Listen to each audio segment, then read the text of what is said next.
Hello viewers, स्वागत है आप सभी का एक बार फिर से मेरे यूट्यूब चैनल फॉरेस्ट्री नॉलेज पे। आज हम बात करेंगे हमारी एक नई ट्री स्पीसीज की जो है हमारी ब्यूटिया मोनोस्पर्मा। इसे हम आम भाषा में पलाश के नाम से जानते हैं। और जो हमारी स्टेट ट्री है ना, झारखंड की जो हमारी जो आपका सॉरी मैं स्टेट ट्री बोल रहा हूँ, जो आपकी स्टेट फ्लावर है ना, तो ये है आपका क्या है, पलाश ही हमारा जो है स्टेट फ्लावर है। ठीक है, चलिए ये वीडियो जो है ये भी हिंदी और इंग्लिश दोनों में आपको देखने को मिलेगी। जो व्यूअर्स नए हैं उनको मैं एक बता दूं कि इस चैनल के माध्यम से हम लोग Indian forest service, assistant conservator of forest and forest ranger की फॉरेस्ट्री ऑप्शन की प्रिपरेशन कर रहे हैं। तो चलिए वीडियो को शुरू करते हैं। वीडियो शुरू में हम लोग देखते हैं, वीडियो के शुरू में कि जो हमारा जो भी ट्री स्पीसीज हम देख रहे हैं उसको हम लोग पिक्चर से समझने की कोशिश करते हैं। तो ये देखिए, ये जो है ये आपको पलाश के जो है ये लीफ है ना, ये बेसिकली इस तरह आपको पलाश के लीफ देखने को मिलेंगे, है ना। और ये हमारा जो है ये आपको फ्लावर देखने को मिलेगा। पलाश का जो फ्लावर है आपका है ना, पलाश की, तो जो होली वगैरह होती है तो इसमें जो ऑर्गेनिक कलर वगैरह बनाए जाते हैं, तो उससे आपको ये जो है इससे कलर बनाया जाता है ना। देख लीजिए आप, इसके जो कलर हैं कितने ज्यादा ये आपको देखने को मिलेंगे। ठीक है, इसके बाद ही हम बात करते हैं, जब हम लोग ट्री की डिस्क्रिप्शन शुरू करते हैं ना, मान के चलिए एग्जाम में आ गया आपको कि डिस्क्राइब करना है ना, डिस्क्राइब मान के चलिए सिल्वीकल्चर कैरेक्टर्स आ गए या फेनोलॉजी आ गई, है ना, तो उनको आप सेपरेट डिफाइन कर दोगे। बट इन केस अगर मान के चलिए कि पूरा ट्री के बारे में जो हम लोग को ना एक डिस्क्रिप्शन देखने को आ जाता है, तो एक हम लोग फॉर्मेट के हिसाब से चलते हैं, जिस फॉर्मेट में हम लोग साइंटिफिक नेम, कॉमन नेम से लेके उसकी फेनोलॉजी, सिल्वीकल्चर कैरेक्टर और सभी चीजों को एक एक करके देखते हैं। तो चलिए सबसे पहले हम लोग को साइंटिफिक नेम लिख देना है, ब्यूटिया मोनोस्पर्मा। ठीक है, साइंटिफिक नेम लिखने के लिए हम लोगों ने बात करा है कि जो नोमेनक्लेचर का रूल है, जो नोमेनक्लेचर का रूल है उसके अकॉर्डिंग लिखना है। नोमेनक्लेचर का रूल ये कहता है कि जो ब्यूटिया है, आप ब्यूटिया एज इट इज लिखोगे, जो मोनोस्पर्मा का एम जो होगा वो हमेशा छोटा होगा जो, ठीक है। और लिखने के बाद सेपरेट अंडरलाइन आपको कर देना है। कॉमन नेम की अगर हम बात करें तो कॉमनली हम लोग इसे पलाश कहते हैं। और ये जो है, ठीक है, जो फ्लेम ऑफ द फॉरेस्ट भी इसे कहा जाता है, ये टाइटल दिया गया है इसे, है ना। क्यों दिया गया है मैं आपको ये बताता हूँ कि जब देखिए ये जो इसका देखो जो कलर है ना, ये एकदम प्योर आपका रेड कलर है, रेड, बिल्कुल फायर की तरह। और जब ये जो फॉरेस्ट होती है पलाश की, है ना, तो जब एक साथ इसमें फ्लावरिंग आता है ना, तो ये चारों तरफ आपको red red red red appearance दिखता है, जैसे कि लगता है कि मान के चलो वहां पे क्या है, आग लग गई हो, है ना। इसीलिए इसे फ्लेम ऑफ द फॉरेस्ट भी कहा जाता है। इसकी फैमिली की बात करें तो ये लेगुमिनेसी फैमिली से बिलोंग करता है ना। डिस्ट्रीब्यूशन हम देखते हैं इसकी, तो जनरली आपको क्या है, पूरे कंट्री ऑल ओवर में, है ना, ऑल ओवर इंडिया आपको देखने को मिल जाएगी, एक्सेप्ट वेस्टर्न रीजन जो है वहां पे आपको ये देखने को नहीं मिलता है ना। सॉइल की अगर हम बात करें तो वेल ड्रेन्ड सॉइल होनी चाहिए and sandy loam to clayey loam soil होनी चाहिए। ठीक है, रेनफॉल की अगर हम बात करें तो इसे 750 टू 1500 mm जो है रेनफॉल। और टेम्परेचर की बात करें तो 70 degree Celsius to 42 degree Celsius temperature इसके लिए आपको चाहिए, है ना। चलिए हिंदी में हम लोग बात करते हैं। हिंदी में हमारा ब्यूटिया मोनोस्पर्मा हो गया वैज्ञानिक नाम, और सामान्य नेम आप इसे पलाश या जंगल की ज्वाला भी कहते हैं, या फ्लेम ऑफ द फॉरेस्ट। ठीक है, परिवार की बात करें, दैट मीन्स फैमिली, ये लेगुमिनेसी फैमिली से बिलोंग करता है। वितरण पूरे देश में व्यापक रूप से पाया जाता है, बट क्या है, पश्चिमी क्षेत्र को छोड़कर। ठीक है, तो आप इसे ऐसे लिख देना, पश्चिमी, भारत के पश्चिमी क्षेत्र को छोड़कर पूरे देश में ये व्यापक रूप से पाया जाता है।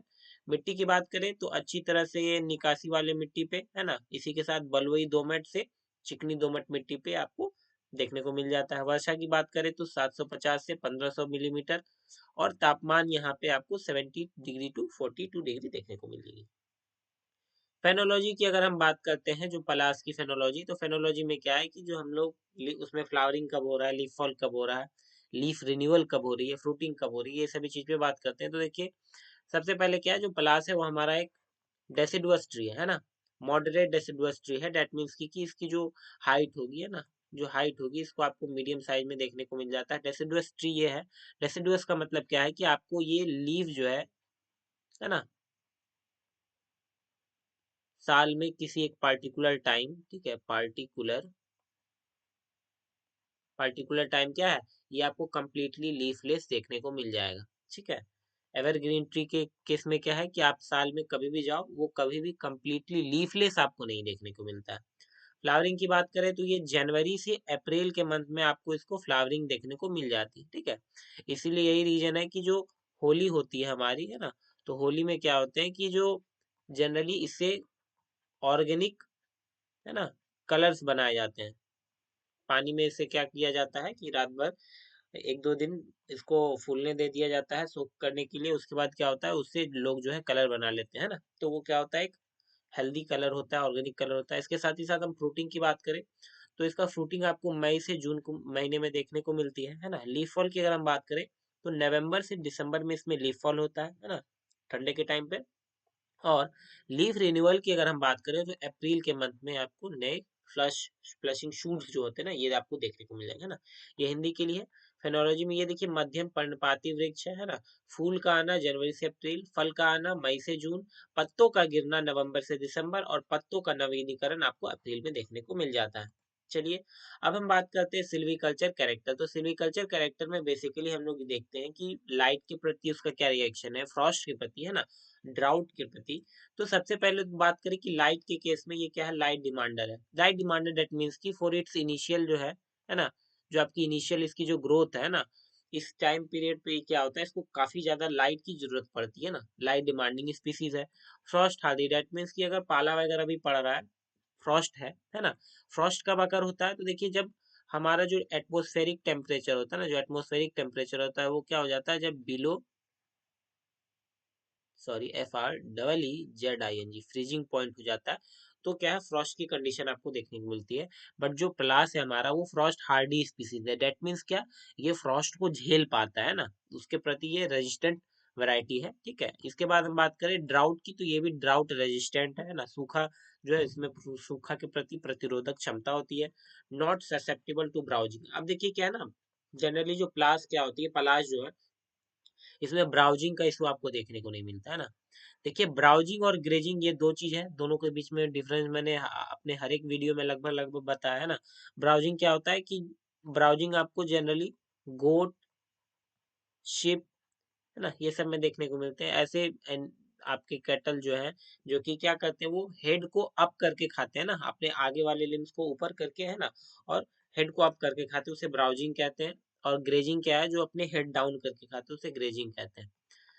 इसके साथ ही साथ कॉपिसिंग की पावर की बात करें तो ये कॉपिसिंग भी अच्छा यहाँ देखने को मिलता है ना। कॉपिसिंग क्या है, तो देखिए क्या होता है कि जब कोई ट्री है ना, मान के चलो आपने ये ट्री है, आप क्या करो, ये ऊपर ट्री आप क्या करा, यहाँ से इसको काट दिया ना, फेल करके आपने क्या करा, ट्री को काट दिया। अब काटने के बाद क्या होता है कि जो बची हुई ट्री आप देखोगे कि कुछ दिनों बाद यहाँ से ना शूट्स निकलने चालू हो जाते हैं ना, तो इसी को हम लोग कॉपिसिंग कहते हैं। ठीक है, इसके साथ ही साथ क्या है, इट प्रोड्यूसेस रूट सकर्स। ठीक है, रूट सकर्स प्रोड्यूस करते हैं, जैसे कि जो रूट्स है ना, यहाँ से क्या हुआ, एक रूट सकर्स हुआ, यहाँ से आपको क्या एक नया प्लांट मिल जाएगा ना। देन पोलार्डिंग वेल, पोलार्डिंग क्या होती है, जैसे आपकी कॉपिसिंग देखी जाती है ना, तो पोलार्डिंग क्या होता है, हम एक पर्टिकुलर हाइट पे, ठीक है, एक पर्टिकुलर हाइट पे उसको क्या करते हैं, इस ट्री को जो है क्या करते हैं, ट्रिम कर देते हैं, सो दैट कि क्या वहां से मल्टीपल शूट्स आ जाए, है ना। और वो मल्टीपल शूट्स जो है, तो इस प्रोसेस को हम लोग पोलार्डिंग कहते हैं। तो इसमें पोलार्डिंग भी देखने को मिलता है, रूट सकर्स भी, कॉपिसिंग भी देखने को मिलती है ना।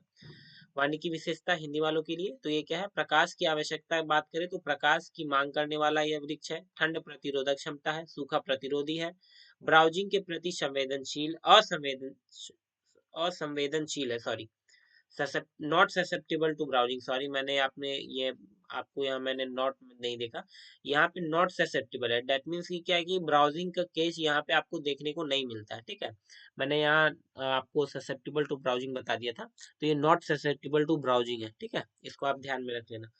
तो ब्राउजिंग के प्रति ये असंवेदनशील है ना। इसके साथ ही साथ अच्छी तरह से कॉपिसिंग करता है, कॉपिसिंग पावर इसकी अच्छी देखने को मिलती है। इसके साथ ही साथ जड़ से चूसने वाले उत्पन्न करता है। डेट मीन्स यहाँ देखिए हिंदी में है तो थोड़ी सी यहाँ पे आपको क्या है, लाइन खुद से बना लेनी है कि आप ऐसा लिख देना कि रूट सकस। ठीक है, आप इसको ऐसे भी लिख सकते हो, मैंने बताया था ना कि कुछ टर्मिनोलॉजी को आप एज इट इज लिख सकते हो, तो आप यहाँ लिख देना रूट सकस उत्पन्न करता है है ना। इसके साथ ही साथ अच्छी तरह से पोलार्डिंग करता है, ठीक है। ये हमारा सिल्वीकल्चर कैरेक्टर हो गया। अब हम बात करते हैं रीजनरेशन की, है ना। तो रीजनरेशन में देखिए नेचुरल रीजनरेशन जो ये तो पहले आपको सीड से देखने को मिलती है, और दूसरा रूट सकर्स, ठीक है। रूट सकर्स से और सीड से देखने को मिलती है। और अगर हम बात करें इसमें आर्टिफिशियल रीजनरेशन, तो दो मेथड में, पहली तो डायरेक्ट सोइंग। अब जो सीड्स है, हम लोग जो सीड्स को पहले क्या करेंगे, हम लोग सीड्स को पहले सीड्स कलेक्शन करा जाएगा। सीड कलेक्ट करने के बाद हम लोग क्या करते हैं, उसको डायरेक्ट सो कर देते हैं। दूसरा मेथड है स्टम्प प्लांटिंग, ठीक है। स्टम्प प्लांटिंग में बेसिकली क्या करते हैं हम लोग, क्या करते हैं उसको पहले जो हमारा स्टम्प है वो बनाते हैं, और फिर क्या करते हैं उसको फिर हम लोग जो है ट्रांसप्लांट किया जाता है। तो ये आपको स्टम्प प्लांटिंग मेथड हो गया।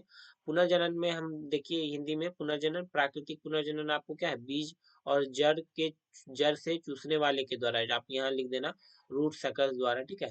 कृत्रिम पुनर्जनन की हम बात करें, दैट में आर्टिफिशियल रीजनरेशन, तो यहाँ पे प्रत्यक्ष बुआई और स्टम्प रोपण के द्वारा आपको आर्टिफिशियल रीजनरेशन देखने को मिल जाता है ना।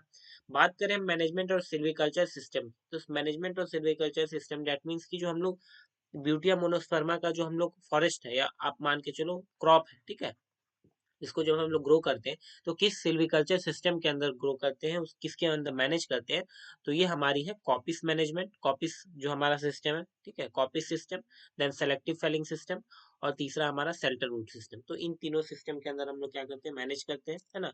जो व्यूअर्स नए हैं, तो सिल्वीकल्चरल सिस्टम जो है हमारी, है ना, सिल्वीकल्चरल जो सिस्टम है, इस पे डिटेल वीडियो बन रखी है, 6 वीडियोज है ना। तो आप मेरे चैनल पे जाके जो है ये 6 के 6 वीडियो आप देख सकते हो, है ना। प्रबंधन और वानिकी प्रणाली की हम बात करें हिंदी में, तो ये कॉपिसिंग प्रबंधन, दूसरा चयनात्मक प्रबंधन, और तीसरा जो है आपका वो सेल्टरवुड प्रणाली, ठीक है। तो इन तीनों से हम लोग इसको मैनेज करते हैं। यूटिलाइजेशन की अगर हम बात करें, तो जो कि सबसे पहला क्या है ना, कि जो पलाश है हमारा, ये लैक होस्ट प्लांट के तौर पे यूज करा जाता है। लैक होस्ट प्लांट के तौर पे, डेट मीन्स की जो हम लोग लैक कल्टीवेशन करते हैं ना, लाह की खेती, तो उसके लिए क्या होता है कि एक प्लांट जनरली लिया जाता है, जो ट्री लिया जाता है, और बेसिकली उसके ऊपर हम लोग क्या करते हैं, लैक की कल्टीवेशन करते हैं ना। तो जो पलाश है वो एक काफी ज्यादा इंपॉर्टेंट लैक होस्ट प्लांट है, ठीक है। इसके साथ ही साथ पल्प वुड के लिए भी हम लोग करते हैं, then cups and beedi wrapping के लिए करते हैं, गम ऑब्टेन करते हैं, और फॉडर के लिए यूज करते हैं ना। ये आपके हिंदी में उपयोग जो है लाह की मेजबानी, ठीक है। इसके साथ ही साथ कागज की लकड़ी, या डेट मीन्स की पेपर और पल्प बनाने के लिए, ठीक है। इसके साथ साथ आप कप और बीड़ी रैपिंग हो गया, उसके साथ गोंद निकालने, गोंद उत्पादन के लिए, और चारा, पशुओं के चारा के लिए जो है ब्यूटिया मोनोस्पर्मा जो है, इसकी लीफ का हम लोग, है ना, लीफ जो है ये फॉडर के रूप में इसका यूज आपको देखने को मिलता है। तो इस वीडियो में इतना ही। वीडियो पसंद आया हो तो लाइक कर दें, चैनल को सब्सक्राइब कर दें, और बेल आइकन प्रेस करना ना भूलें, सो दैट कि मेरी रेगुलर वीडियो जो है आप तक जल्द से जल्द और पहले पहुंच सके। Thank you and have a nice day.